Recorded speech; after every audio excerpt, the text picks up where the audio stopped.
আউযু বিল্লাহি মিনাশ শাইতানির রাজিম বিসমিল্লাহির রহমানির রহিম।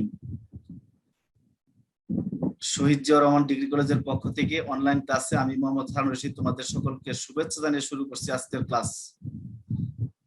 আজকে আমরা ব্যবসায় বা পেশা খাতে আয়ের সংজ্ঞা নিয়ে শুরুতেই আলোচনা করব। 1984 সালের আয়কর অধ্যাদেশের 28 ধারা অনুযায়ী ব্যবসায় বা পেশা হতে অর্জিত আয়কর ধার্য উপযোগী আয় বলে পরিগণিত হয় এবং এই আয় করদাতার মোট আয়ের অন্তর্ভুক্ত হয়।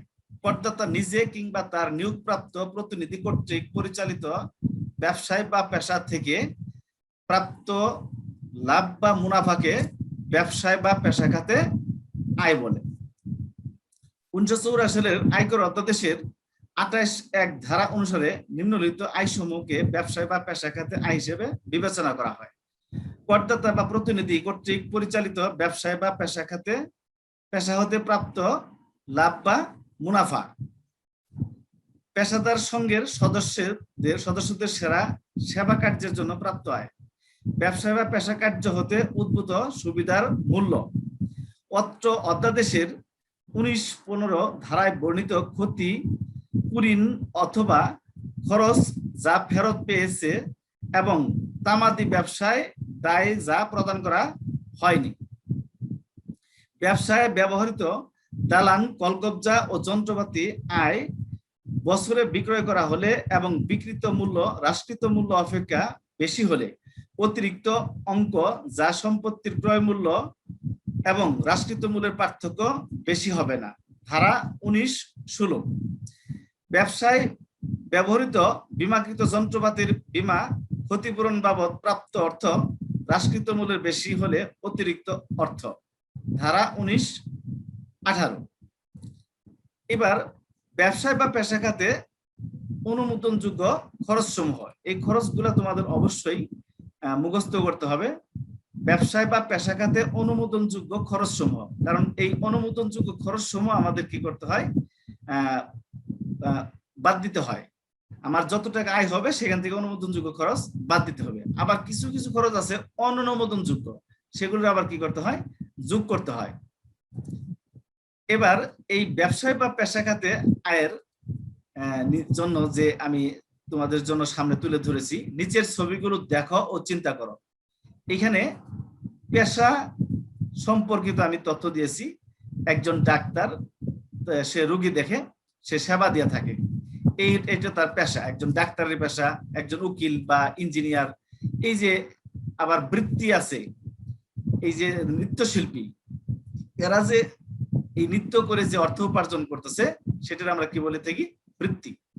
আমি এগুলো নিয়ে তোমাদের এই যে এখন আমি আলোচনা করব এগুলা নিয়ে। কারবার বা পেশা খাতে আয়ের সংজ্ঞা 1984 সালে আয়কর অধ্যাদেশের 20 ধারায় আয়ের যে 7টি খাতের উল্লেখ আছে, তার মধ্যে পঞ্চম খাত হচ্ছে ব্যবসায় বা কারবার বা পেশা খাতে আয়।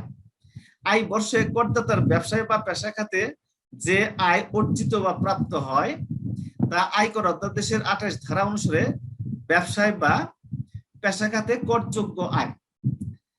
এবার আমরা কারবার কাকে বলে এটা শিখবো, পেশা কাকে বলে এটা শিখবো, আর বৃত্তি কাকে বলে, তিনটা জিনিস। যদিও এই পেশা বা বৃত্তির সম্পর্কে 1984 সালে আয়কর অধ্যাদেশের অধীনে সঠিকভাবে কোনো সংজ্ঞা প্রদান করা হয়নি, তবু আমরা নিজের মতো করে বা যারা বড় বড় হিসাব বিজ্ঞানী আছেন তাদের মতো করে কতগুলা শব্দ পাশাপাশি বসিয়ে আমরা পেশা বা বৃত্তির সংজ্ঞা তৈরি করতে পারি। এবার আগে কারবারের সংজ্ঞাটা আমরা দেখে নিই। আয়কর অধ্যাদেশের 224 ধারা অনুসারে, এখানে কিন্তু ধারা আছে, 224 ধারা অনুসারে পণ্য দ্রব্যের উৎপাদন, আমদানি রপ্তানি, ক্রয় বিক্রয় জনিত, আমদানি রপ্তানি ক্রয় বিক্রয় জনিত কর্মপ্রচেষ্টাকে ব্যবসায় বলে। আমরা এখান থেকে এই একটা লাইনের সংজ্ঞাটা অবশ্যই আমরা মুখস্থ করে ফেলবো। আয়কর অধ্যাদেশের 224 ধারা অনুসারে পণ্য দ্রব্যের উৎপাদন, আমদানি রপ্তানি, ক্রয় বিক্রয় জনিত কর্মপ্রচেষ্টাকে ব্যবসায় বলে। অর্থাৎ মুনাফা অর্জনের উদ্দেশ্যে লেনদেন সম্পাদন করলে তা হতে অর্জিত আয় ব্যবসায়িক আয় বলে পরিগণিত হয়। এটা গেল কারবার বা ব্যবসায় আয়। এবার আমরা পেশার সংজ্ঞাটা দেখি। আয়কর অধ্যাদেশের 249 ধারায় উল্লেখ আছে প্রফেশন ইনক্লুডস এ ভোকেশন, অর্থাৎ পেশা বৃত্তিকেও অন্তর্ভুক্ত করে। 1984 আয়কর আইনে পেশার কোন সঠিক সংজ্ঞা প্রদান করা হয়নি। পেশা বলতে মূলত আমরা এখন কি বুঝি, আমি একটু আগে বলেছিলাম, দীর্ঘদিনের সাধনা, ত্যাগ, অধ্যবসায় ও অনুশীলনের মাধ্যমে অর্জিত জ্ঞান যাকে কাজে লাগিয়ে অর্থ উপার্জন করা যায়। যেমন ডাক্তার, ডাক্তার আকারটা হয়নি, তোমরা দেখে নিও, ডাক্তার, আইনজীবী, শিক্ষক, প্রকৌশলী, এদের কাজ পেশার অন্তর্ভুক্ত। তাহলে দাও পেশা কি? পেশা হলো দীর্ঘ দিনের সাধনা, ত্যাগ, অধ্যবসায় ও অনুশীলনের মাধ্যমে অর্জিত জ্ঞান যাকে কাজে লেগে অর্থ উপার্জন করা যায়, এটা হলো পেশার সংজ্ঞা। এবার বৃত্তি, 1984 আয়কর অধ্যাদেশের 229 ধারায় বৃত্তির কোন সঠিক সংজ্ঞা প্রদান করা না হলেও বৃত্তিকে পেশার অন্তর্ভুক্ত করা হয়েছে। বৃত্তিকে পেশার অন্তর্ভুক্ত করা হয়েছে। উপরে আমরা পেশার সংজ্ঞা পড়তে গিয়ে পড়েছি আমরা প্রফেশন ইনক্লুডস এ ভোকেশন, এই জন্য ওখানে বলা আছে পেশা বৃত্তিকে অন্তর্ভুক্ত করে।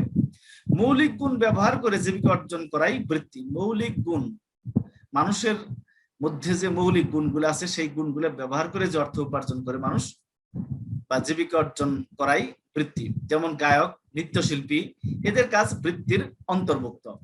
তাহলে আমরা মোটামুটি জানলাম কারবার বা পেশা খাতে আয়ের সংজ্ঞা, কারবার কাকে বলে, ব্যবসা কারবার বা ব্যবসা কাকে বলে, পেশা কাকে বলে, বৃত্তি কাকে বলে।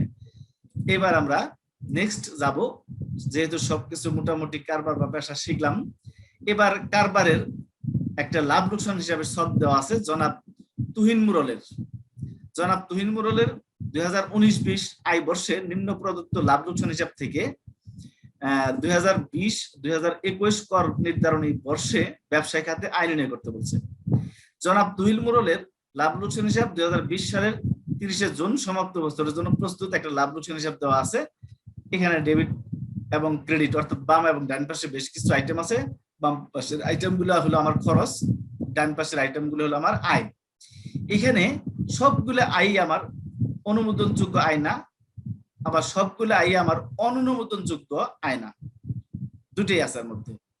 এরকম এই খরচগুলোর মধ্যে আছে অনুমোদনযোগ্য খরচ এবং অনুমোদনযোগ্য খরচ।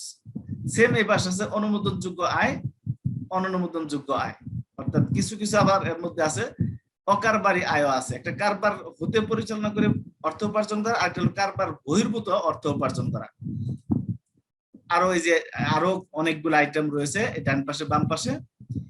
এই যে যাতায়াত খরচ আছে, মূলধনের সুদ আছে, আমরা একটু ব্যাক করে দেখেই আসি সবগুলো। আবার ডেবিট পাশে আছে বেতন খরচ 25,500, আইন খরচ 15,000, অবচয় সঞ্চিত আছে 5,500, কুরিন আছে 25,000, সাধারণ খরচ 12,500, বিজ্ঞাপন খরচ 7,500। এগুলা কিন্তু আমার অঙ্ক করার সময় লাগবে। ডান পাশে মোট লাভ আছে 2,65,000 টাকা, লভ্যাংশ প্রাপ্তি আছে 25,000 টাকা, বিনিয়োগ হতে লাভ 15,000 টাকা, অনাদায়ী দেনা আদায় 2,500 টাকা, বার্তা প্রাপ্তি 2,500 টাকা, ব্যাংক জমা সুদ 3,500 টাকা। আরো আছে আইটেম। ডান পাশে আছে কমিশন 7,500 টাকা, করমুক্ত বাণিজ্যিক লগ্নিপত্রের সুদ 8,500। আর বাম পাশে আমার আরো খরচ রয়েছে, যাতায়াত খরচ আছে 5,500, মূলধনের সুদ আছে 3,500, অবিমাকৃত মালের ক্ষতি আছে 6,500, অনাদায়ী দেনা সঞ্চিত আছে 6,500, আয়কর আছে 4,500, কন্যাকে প্রদত্ত যৌতুক 25,500, মোটর গাড়ি ক্রয় করছে 35,000। সবগুলো আইটেম ডান পাশে যোগফল নামাইলে আমার আসে 3,29,500 টাকা। এটা যোগফলটাকে আমি 3,29,500 টাকা বাম পাশে নিয়ে আসলাম। উপরের খরচগুলো সবটি বাদ দিলাম, বাদ দিলে আমার পার্থক্য আসলো 1,74,000 টাকা। এই 3,29,500 টাকা থেকে উপরে সবগুলো আইটেম বিয়োগ করে আসলে আমার টাকা বের হয় 1,74,000 টাকা। এই 1,74,000 টাকা হলো নিট লাভ। এখন এই নিট লাভ ধরেই আমাকে অঙ্কটা স্টার্ট করতে হবে। এখন আমরা অঙ্ক দিকে যাব। তার আগে আরো কিছু আছে, অন্যান্য তথ্যাবলী আছে। বিজ্ঞাপন খরচের মধ্যে 2500 টাকা সাইনবোর্ড, স্থায়ী সাইনবোর্ড তৈরির খরচ অন্তর্ভুক্ত আছে।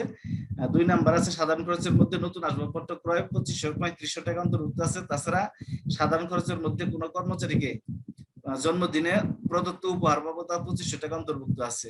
3 নাম্বার অনুমোদনযোগ্য অবশ্যই হলো 4,500 টাকা। যাতায়াত খরচের মধ্যে গ্রাহক সংগ্রহের জন্য ম্যানেজারের ভ্রমণ ব্যয় 1500 টাকা অন্তর্ভুক্ত আছে।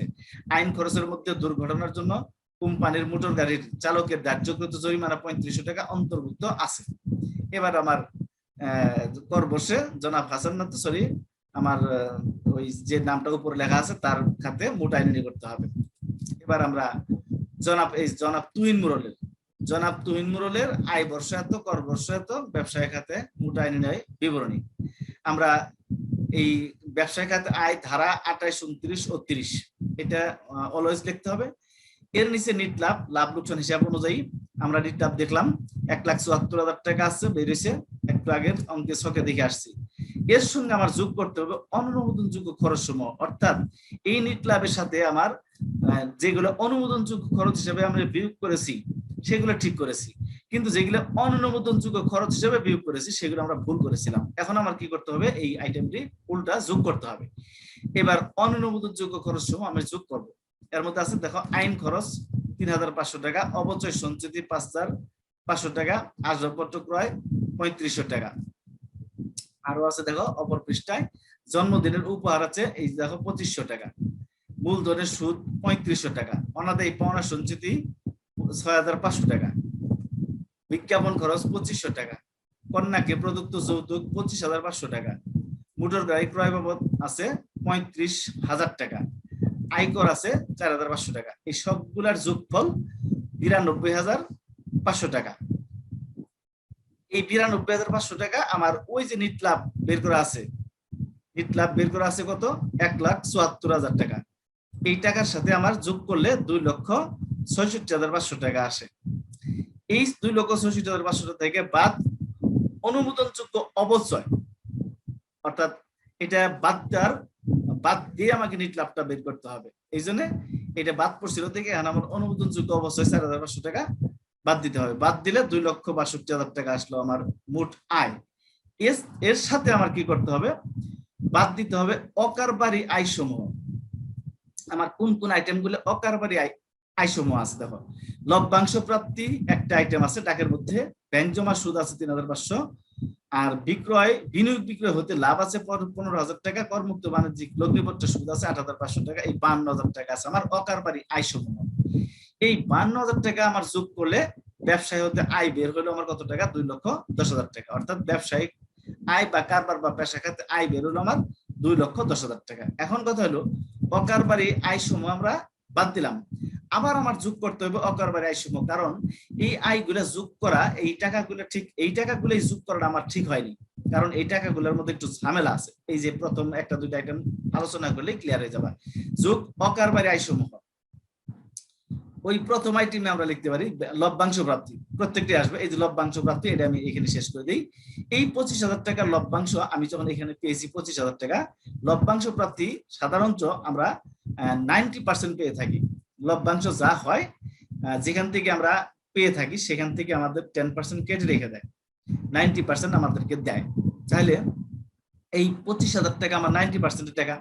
এখন অঙ্ক করার সময় আমার করতে হবে কি, এটা 100% রূপান্তর করে করতে হবে। এই জন্য লভ্যাংশের 25,000 টাকাকে আমি ভাগ করবো 90 দিয়ে, 100 দিয়ে গুণ করলে আমার 27,777 টাকা আসলো লভ্যাংশ। এবার এই লভ্যাংশের ক্ষেত্রে বিধান আছে যে লভ্যাংশ 50,000 টাকা পর্যন্ত আয়কর, 1984 আয়কর আইনে বলা আছে 50,000 টাকা পর্যন্ত অকর ধার্য আছে। তাহলে লভ্যাংশ আমি 27,777 টাকা পেয়েছি, এখান থেকে বাদ অকর ধার্য হিসেবে আমি বাদ দেব 50,000 টাকা। তাহলে 27,777 টাকা থেকে 50,000 টাকা বাদ দেওয়া যায় না, তাহলে টাকার ফলাফল আসে কত, শূন্য। এই ডট ডট দিয়েছি আমি। এবার ব্যাংক জমা সুদ, এই যে ব্যাংক জমা সুদ সেম কাহিনী। ব্যাংক জমা সুদ এটা যেখান থেকে আমরা পেয়ে থাকি, বিশেষ করে ডাকঘর সঞ্চয়পত্রের উপর ব্যাংক জমা সুদ, এটা ডাকঘর সঞ্চয়পত্রের উপর ব্যাংক জমা সুদ ধরে আমি অঙ্কটা করেছি। ওখানেও আমার 10% উচ্চস্থলে কেটে রাখে, আমার দেয় 90%, কিন্তু আমার অঙ্ক করার সময় করতে হবে কি 100% রূপান্তর করে আমার অঙ্ক করতে হয়। এই জন্য দেখো 3,500 টাকার আমি ভাগ করছি 90 দিয়ে, 100 দিয়ে গুণ করছি, 3,888 টাকা হয়েছে। এবার আরেকটা আইটেম আছে বিনিয়োগ বিক্রয় হতে লাভ। এই বিনিয়োগ বিক্রয় হতে লাভ হলো 15,000 টাকা। এটার মধ্যে আমাদের কোনো ঝামেলা নেই, এই জন্য সরাসরি লিখেছি। আরেকটা আইটেম আছে আমার করমুক্ত বাণিজ্যিক লগ্নিপত্র, কর মুক্ত, এর উপরে কর দিতেই হয় না, ভাষাতেই বোঝা গেছে কর মুক্ত। তাহলে এই 8,500 টাকা এখানে আমার লিখে এই কর মুক্ত বাণিজ্য লগ্নিপত্র সুদ আমি দেখলাম 8,500 বাদ অকর ধার্য সম্পূর্ণ, এটা কর মুক্ত ওনারা লিখিয়ে দিচ্ছে। এখানে যত টাকাই থাক কর মুক্ত বাণিজ্যিক লগ্নিপত্র সুদ সব টাকাই তোমার কি হবে অকরধার্য। তাহলে অকরধার্য হিসেবে আমি বাদ দিলাম 0। আর এই 3টে টাকার যোগফল এখানে পাঠিয়ে দিয়েছি। এর যেহেতু অকরধার্য আমি না পাঠালেও চলতো, একবারে পাঠাইতে পারতাম, একবারে পাঠানোটা উচিত ছিল। এটাও অকরধার্য এখানে লিখে বাদ দিবা ইনারে, তোমরা ইনারে লিখে এনে 0, তাহলে 4টের যোগফল এই যে এত টাকা হইতো। তাহলে সবটি মিলে যোগ করলে 2,28,888 টাকা হইলো আমার মোট আয়। অর্থাৎ একজন একটা ব্যবসায়িক বা ব্যবসা প্রতিষ্ঠান থেকে একজন ব্যক্তি যে আয় করে থাকেন সেই আয়টা বের হয়ে গেল, তার এই কারবার বা ব্যবসা খাতে আয় বের হলো, মোট আয় 2,88,888 টাকা, 2,28,888 টাকা। তার মানে আমার মোট আয় নির্ণয় করা শেষ। এবার কিছু টিকা আছে। মোট চালকের ধার্যকৃত জরিমানা বাবদ প্রদত্ত অর্থ অনুমোদনযোগ্য নয়, এটা অনুমোদনযোগ্য নয়, এই জন্য এই টিকাটা লিখে দিতে হবে। আসবাবপত্র ক্রয় মূলধন জাতীয় বিদায় অনুমোদনযোগ্য নয়, অর্থাৎ এই জন্য খরচ হিসেবে আমার যোগ বিয়োগের মধ্যে যায়নি। কর্মচারীকে জন্মদিনে প্রদত্ত উপহার অনুমোদনযোগ্য নয়, আমরা এগুলো ধরে অঙ্কটা করেছি। আমি মূলধনের সুদ অনুমোদনযোগ্য নয়, বিজ্ঞাপন খরচের অন্তর্ভুক্ত সাইনবোর্ড তৈরি খরচ মূলধন জাতীয় বিদায় অনুমোদনযোগ্য নয়, কন্যাকে প্রদত্ত যৌতুক ব্যবসা সংক্রান্ত খরচ নয় বিদায় অনুমোদনযোগ্য নয়, মোটর গাড়ি ক্রয় মূলধন জাতীয় বিদায় অনুমোদনযোগ্য নয়, ব্যাংক জমার সুদ সম্পূর্ণ অকরধার্য ধরে আমরা অঙ্ক করেছি। মনে করা হলো বিনিয়োগ ক্রয়ের 5 বছরের মধ্যে বিক্রয় করেছে, সুতরাং মূলধনী লাভের প্রয়োগ দেখিয়ে মোট আয়ের উপর প্রযোজ্য হারে কর প্রদেয় হবে, মানে কর দিতে হবে আর কি। বর্তমানে লভ্যাংশ 50,000 টাকা পর্যন্ত অকরধার্য, আর লভ্যাংশ হতে উচ্ছে 10% কর কেটে রাখা হয় বলে লভ্যাংশকে মোট লভ্যাংশে পরিণত করা হয়েছে। তাহলে আমরা একটু আগে আমি বলেছিলাম যে যেখান থেকে আমি আয়ের টাকাটা পেয়ে থাকি, লভ্যাংশ পেয়ে থাকি, তারপরে ডাকঘর পোস্ট অফিস হতে যে ব্যাংক জমার সুদটা পাওয়া যায়, এগুলো উচ্চস্থলে তো 10% কেটে রেখে দেয়। এই জন্য অঙ্ক করার সময় আমার মোট সুদে মোট টাকাতে রূপান্তর করে অঙ্কটা করতে হয়। তাহলে আমার এখন মোটামুটি টিকা সহ আলোচনা করা শেষ। তাহলে আমি তোমাদের সকলকে ধন্যবাদ জানিয়ে আজকের ক্লাস শেষ করছি।